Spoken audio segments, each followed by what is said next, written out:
আর.জি. করের মৃত চিকিৎসকের শরীরে মিলেছে 11টি আঘাতের চিহ্ন। মৃতদেহে যে ধরনের চিহ্ন মিলেছে তা কি একজনের পক্ষে করা সম্ভব? আর.জি. কর মেডিকেল কলেজ হাসপাতালের ঘটনায় এই প্রশ্ন তুলেছেন আন্দোলনকারী মেডিকেল পড়ুয়া এবং চিকিৎসকদের একাংশ। প্রাথমিকভাবে জানা গিয়েছে, মৃতার শরীরে চোখ এবং মুখ থেকে রক্তপাতের প্রমাণ পাওয়া গিয়েছে।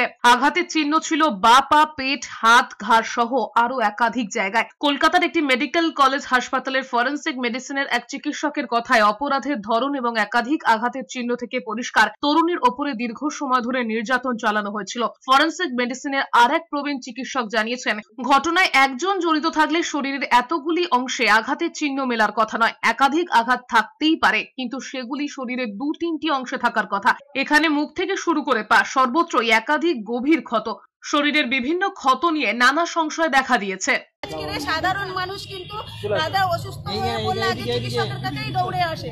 সেই জায়গায় দাঁড়িয়ে সেরকম একটা ব্যক্তিকে আজকে ধর্ষণ করে খুন করা হয়েছে, এটাকে আমরা মেনে নিতে পারছি না। আমরা সাথে আছি, আমরা পাশে আছি। সাধারণ মানুষ বিপদে পড়লে আগে প্রশাসনের কাছে দৌড়ে যায়, সেখানে প্রশাসন রক্ষক হয়ে ভক্ষক করার চেষ্টা করছে। তাহলে আমরা কোথায় যাবো? আজকে রাজ্যের মুখ্যমন্ত্রী উনি কি দেখতে পাচ্ছেন না? একের পর এক ঘটনা তো আমাদের রাজ্যে ঘটছে। যে রাজ্যে রেপের মতো একটা ঘটনাকে একটা এমন কষে